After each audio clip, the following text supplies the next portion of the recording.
Well, ladies and gentlemen, and JP, and Angie, Mr. and Mrs.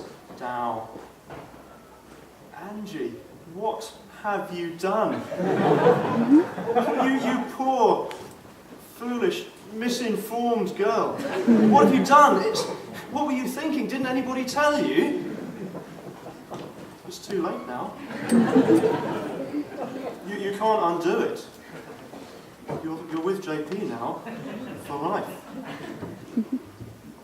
I suppose the best thing that we can do, the only thing really, is to offer a little bit of what to expect for life with JP. At least then you get a chance to adjust your expectations. We've all had a go at it with our speeches. Your own father, fine advice. But he doesn't. How can he really advise what it's like to live with JP? JP himself. They were moving words, JP. And I think he meant them. But what about the things JP didn't say? Didn't anybody ever tell you about the time when he nearly put the... I can't tell you that one.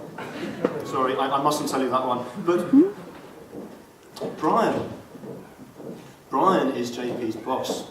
Brian knows really useful stuff about how to make JP work for him and obey him. Brian knows how to really annoy JP and get under his skin. Useful stuff to know. And now it's my turn. All I can add to this is some insight into what it's like to live with JP. Because like it or not, that's what you're going to be doing, Angie, from now on. My insight then, it's what it's like to share a roof with JP. To share the washing up and the hoovering with JP. We've cleaned the bathroom together once. But we've lived together 3 years and that seemed like enough. I can bring an insight into what it's like to share the milk and the eggs with JP. Angie, if you ever share eggs with JP, it'll go something like this. You will buy the eggs, you'll bring them to JP, and then before you've got a chance to get the words out of your mouth, would you like them scrambled, poached or fried, dear? Your next part in this sharing will be to take the empty box to recycling. JP is a little man, but he's an egg-eating monster.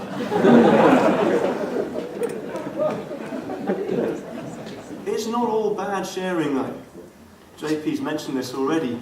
Often, early in the morning, JP would join me in a bowl of porridge. It's quite a big bowl. It's remarkable that JP would join me in a bowl of porridge. Not because he would join me in a bowl of porridge, but remarkable because he got up early to do so. What JP didn't mention, this normally happened at about 10 to 6 in the morning. My point is this, JP is a companion as a housemate. He's bothered to get up and join me for breakfast, often when he might rather be staying in bed. As a housemate, JP, he really is a companion. He bothered to make time to be friends with the people that he lived with.